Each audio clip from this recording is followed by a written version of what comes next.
Christians are one of the most persecuted groups in the world today, with millions facing discrimination, violence, and marginalization in various societies.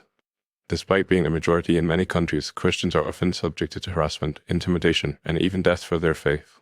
The reasons behind this persecution are complex and multifaceted, stemming from a combination of historical, cultural, and ideological factors. One major reason for Christian persecution is the rise of secularism and atheism in Western societies. As traditional Christian values and principles are increasingly rejected, Christians are often viewed as being out of touch with modernity and progressive thought. This has led to a growing intolerance towards Christian beliefs and practices, with many seeing them as a threat to individual freedoms and human rights.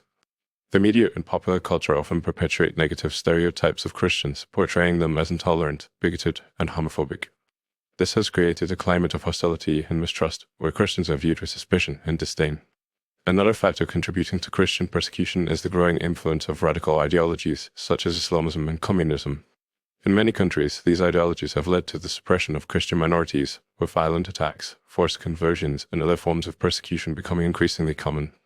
In the Middle East, for example, Christian communities have been decimated by ISIS and other extremist groups, with many forced to flee their homes or face brutal violence.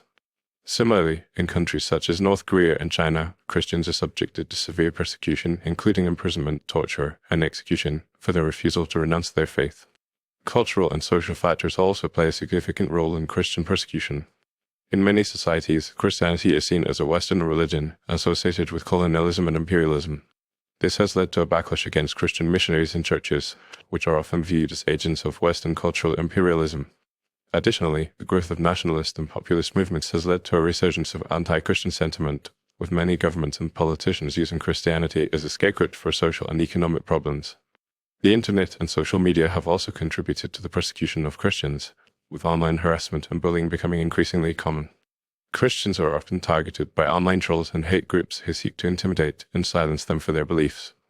This has created a culture of fear and self-censorship, where Christians are reluctant to express their views or share their faith online. Furthermore, Christian persecution is often fueled by economic and political interests.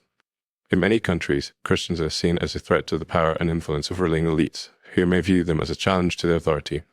This has led to the persecution of Christian leaders and activists, who are often arrested, imprisoned, or forced into exile for their advocacy on behalf of human rights and social justice. Additionally, the economic interests of powerful corporations and governments may also contribute to Christian persecution, as they seek to exploit natural resources and manipulate local populations for their own gain. In conclusion, the persecution of Christians in society today is a complex and multifaceted issue, driven by a range of historical, cultural, and ideological factors. From the rise of secularism and atheism to the growth of radical ideologies and nationalist movements, Christians face a growing array of challenges and threats to their faith and well-being. The internet and social media have also contributed to the persecution of Christians, with online harassment and bullying becoming increasingly common.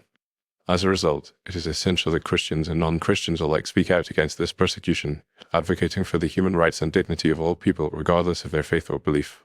By promoting greater understanding, tolerance, and respect, we can work towards a more just and equitable society where Christians and other persecuted groups can live without fear of violence, marginalization, or exclusion.